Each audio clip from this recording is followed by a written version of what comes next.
Our next comedian has been performing and writing comedy for 40 years. He's opened for Phyllis Diller, Ted Nugent, the New Kids on the Block, and has been seen on America's Funniest Cops. How about a warm welcome for Marty Jacobson?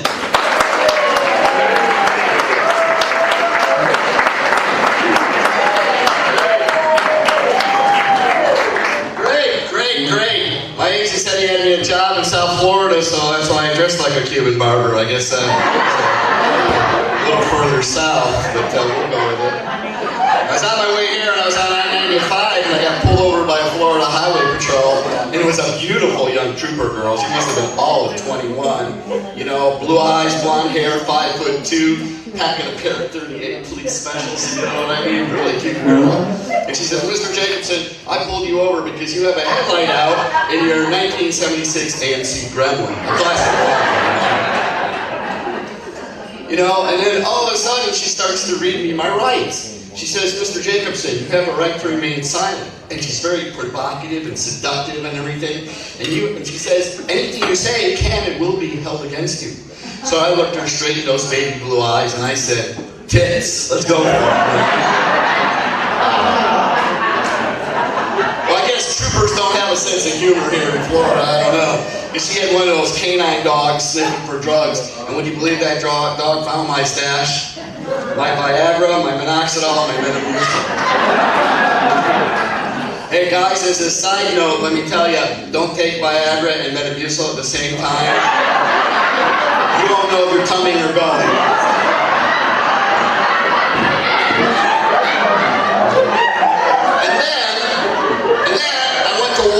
Right up the street here to run an errand, and I was in the store for a minute, and I came out and there was a Port St. Lucie cop writing a parking ticket. So I went up to him and I said, "You pencil-headed geek, what do you think you're doing?" And he started writing another ticket. And I said, "You chicken-legged moron, I asked you, what are you doing?" And he wrote another ticket. And I said, "I bet you got beat up a lot in high school, didn't you, you SOB?" And I walked away. I didn't care, it wasn't my car.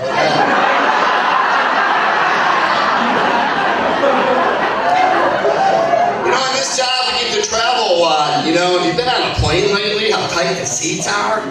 Oh my gosh, I travel a lot. And God forbid should you have to use the bathroom in an airplane, which I did. I mean, the seats are even smaller.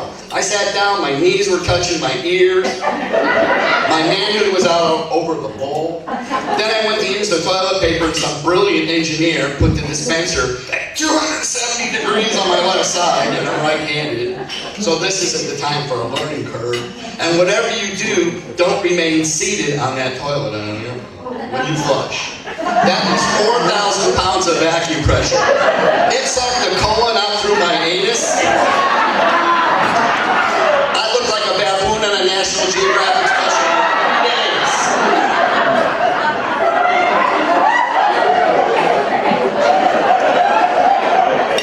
Okay, so it's that time of year to get a physical. It's a little embarrassing, you know, for guys to get to that point where you have to drop your pants and the doctor has to check you for a hernia. I get to that point and the doctor says, "Oh my God, Mr. Jacobson, what have you been doing? Your penis is bright orange." I said, "Nothing, Doc. All I do is sit in hotels, watch porn, and eat Cheetos all day. What do you want me to tell you?"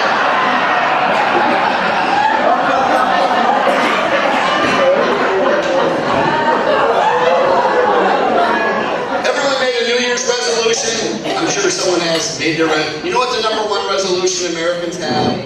To lose weight. Yeah. Man, I've been on the South Beach diet, I've been on Jenny Craig, I've been on the DASH diet, Atkins. I started a new diet, I'm on the Nutri-Sex diet. You have to have sex 5 times a day to burn off those calories. And it's okay, but I'm getting a little tired of working out by myself, so.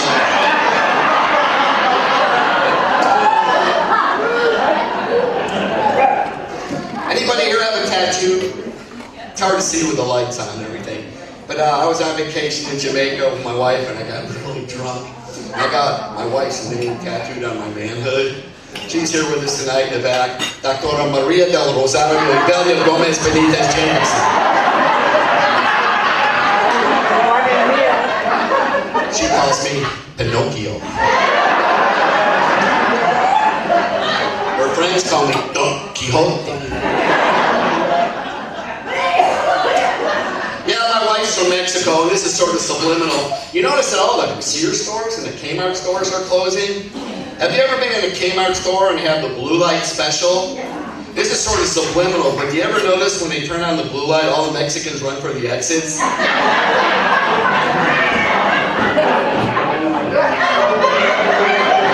noticed that. I don't know. I just subliminal. I haven't been in a Kmart store for a long time. My wife there, she gets angry that I pick on her, but she's a very beautiful woman, and she has new implants. And if anyone's interested in seeing them, she'd be glad to show them to you. She's been an oral surgeon for 30 years, so she's got a dozen implants that sell you whatever you want. See you in the parking lot, a dozen implants there. I know some of you are drinking tonight, and Larry encouraged you to drink, but I want to remind you, that there's a lot of cops in the room and probably out on the street and stuff. So here's an idea if you're going to drink, okay? Call Domino's before you leave here and order 2 pizzas. Have one pizza delivered here, and the other one goes to your home. Ride with the pizza delivery guy to your house. He's got to go there anyway. You don't have to pay for an Uber, and you get home in 30 minutes or less. Isn't that great? Yeah. Well, obviously I don't make this my living. It's a part-time job. My full-time job, I've been a cop for 40 years. So hence the reference to America's Funniest Cops. But I am so old now that when I have to arrest somebody, the criminals handcuff themselves and they walk me to the car. So, it's an easy gig. I work permanent day shift now, not because of seniority, because I'm a senior citizen. My license is restricted to daytime driving only. Well, we're going to change hats here, literally. Over the years, I've written television show comedy and movie comedy, and one of the shows I'm very proud of, I have to change the name because it's copywritten and I don't want to get sued here, but we'll call these names anecdotes. Port St. Lucie 911. I'm on patrol and I get sent to a bar because they're having a problem with a drunk. And as I walk in the bar, he makes contact with me in uniform. And he says, "Hey cop, I screwed your mother last night and she was good." And I'm thinking, it's the alcohol. He's talking to the badge. He's talking to the uniform. So I just continue across the room. As I walk across the room, he says, "Hey, cop, I had my way 26 times with your mother last night." And he's being very lewd and lascivious and explaining what he did. So I'm thinking I've had human diversity, verbal judo, interpersonal communications. I can handle this guy. But when I get up close, real close, and I'm walking toward the man, he says, "Hey, cop, I know where your mother lives, and I'm going to get her in tonight, too." I said, "Enough's enough. A man's got to do what a man's got to do." And I know cops get a bad rap. But I walked up to him, and I put my hand on his shoulder, and I said, "Dad, you're drunk, go home."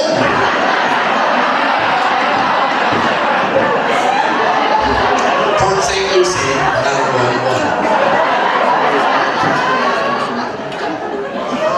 I get a call that says one of our officers, he's in the condominium, and the lady left her sliders open, and a vulture flew into her apartment. She's got white carpeting, white drapes, white furniture, and now it's got vulture poop and vomit everywhere. It's a real big mess. So I come in, I grab a blanket, and I throw it over the vulture, and I throw the vulture out the window. And my officer says, "Hey, Sarge, did you learn how to do that in the police academy?" I said, "No, I saw it on Animal Planet last night." Port St. Lucie, 911. I started my law enforcement career as a cop in San Diego, California, and I learned to speak Spanish. Came to Florida to become a cop, and not many officers did speak Spanish. So I would get called all the Spanish-speaking calls. One day I handled a traffic crash, and people spoke Spanish, and a gentleman comes up to me. He says, "Sargento, usted es un hermano." "Sergeant, you are a brother?" And I said, "No." I said, "Usted es un cubano. You're a Cuban." I said, "No." "Usted es un mexicano. You're a Mexican." And I said, "No." "Usted es un puertorriqueño. You are a Puerto Rican." And I said, "No." "Usted es un España. You're a Spaniard." And I said, "No." And he said in Spanish, "¿Qué?" Which is what? And I said, "I am a Russian Jew." And he looked at me and he said, "No shit." Port St. Lucie. Gets sent to another bar on a call, and they're having problems with a drunk, and he's a real friendly drunk. He's sitting in the corner, and he's singing patriotic songs, and he's got his baseball cap on. He's a veteran, and the people in the bar want him out, the bartender wants him out, but I'm not going to arrest this guy. I mean, he's just a happy drunk, but he is so drunk, he won't get off the floor. And I have to go over there and physically drag him out of the bar. And you know, everyone's got their cell phones today, looking at police brutality and all that stuff. You know, and I had to physically put him in the back of the car like a sardine in a sardine can. All the way home, he's singing God Bless America and Kumbaya. Oh. You know, I get him to the house and he is still so drunk and so obstinate, he won't get out of the car. So I drag him out of the car up to the house, lean him against the wall and ring the doorbell, and his wife comes to the door, a nice Christian lady, and she says, Lordy, Lordy, Lordy, thank you, officer, for bringing my husband home. But can I ask you one question? I said, yes, ma'am, what is it? She says, what did you do with his wheelchair? Port St. Lucie.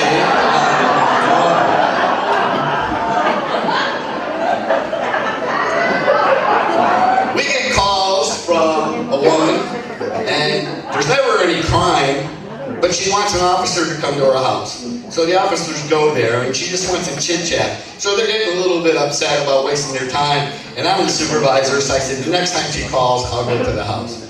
So I go to the house, she meets me at the door, invites me in, and she's talking weather, she's talking sports, she's talking politics, and I'm sitting on the sofa, and just subconsciously, I find myself eating peanuts out of the candy dish on the coffee table. And every time I eat peanuts, she looks at me like my dog looks at me, you know, in a confounded manner. I said, oh my gosh, I'm really stupid. I'm supposed to be a professional investigator. I said, you know, oh, I am so sorry for eating your peanuts without asking you. She says, I don't mind if you're eating my peanuts as long as you don't mind that I already sucked the chocolate off of them. Port St. Lucie, 911. My favorite thing to do in policing was crime prevention. I went into a neighborhood and taught them how to better target harden their homes. Well, a couple days later, 911 gets a call, and they said, my neighbor is screaming next door, and we can hear her. You need to send the police now. So the officers get there, and they can't get in the house because they've made all the modifications, you know, the windows and the steel-clad doors. So then they set up the fire department, and 8 Chippendales come there from off the truck, you know, and they try to break down the door, and they can't get in because it's now a steel door instead of a wood door. And I respond, and I'm the old dog, I'm the sergeant. I know their vulnerabilities, I know their weaknesses. I go to the car in the driveway, which is unlocked, and what's on the visor? A garage door opener, right? Everyone does that. And they forgot to lock your car. So we open up the garage, all the cops go running in. The firefighters are still challenged with the door and still working on it to this day. Going to the bedroom, we find this woman handcuffed, naked to the bed. It was great. I didn't know it was a tragedy. Laying on the floor, bleeding profusely from his head, dressed like Batman, unconscious, was her husband. Well, apparently, he was trying to attack this woman, his wife, and he hit his head on the ceiling fan when he jumped off the dresser drawers. And there he is, unconscious, and said, help me, help me, help me. I saw the couple coming out of church that Sunday, and I said, Reverend, how's your head? And they said everything was fine. Hey, you live there, it's Port St. Lucie 911. Those are some of the things we dealt with. Changing topics. I know everyone here is probably a parent or a grandparent. Do you know in Florida, you can take an unwanted birth and take that child and leave that child at a fire department? My wife and myself did that, and they chased us down. Apparently, they don't take teenagers. They're okay until they're 12 or 13. You know, they got a little snotty. You know, and that's when they became unwanted birth. So they need to change that law a little bit. Yeah. Came home one day, my wife begins to tell me, do you know what your son did today? Yeah, it's their son when the kid does something nice, you know. Your son has pooped his pants, he smeared it on the wall, and he's laughing about it. He's 16 years old. When are we going to do something about this? Oh my gosh, and being parents, I took my kids on vacation, thought we'd go on a nice family cruise, get to the port. They don't want to be seen on the ship with mom and dad. So they want to stay behind. Okay, so we left them in the car. We went on the cruise. They had cell phones. They had a couple bags of Cheetos and a case of Red Bull. They were happy the whole weekend. And I'm just kidding. It wasn't a car. It was a minivan, but here nor there, they stayed there. You know? Oh my gosh. And I almost got arrested. Almost got arrested at Lion Country Safari. Have you ever been there with your family? I I didn't know the kids were supposed to stay in the car, really.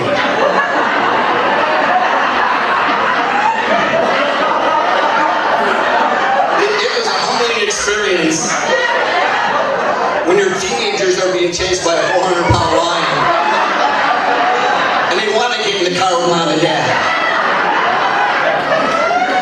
The deputy wrote up the report, creative parenting. I appreciate the break. That's a good break.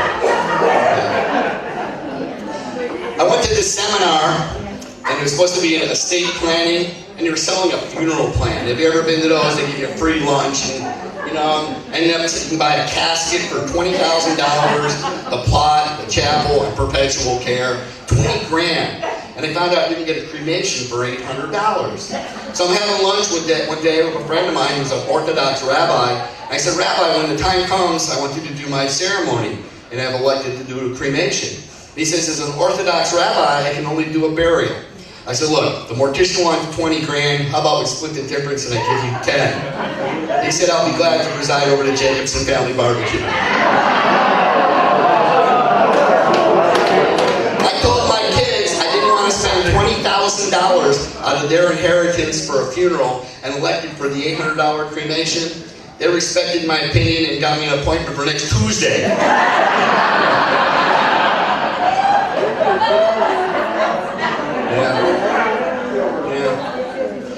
We went to the mall the other day, and I was looking at some paperwork. They wrote across my manicure paperwork, DNR.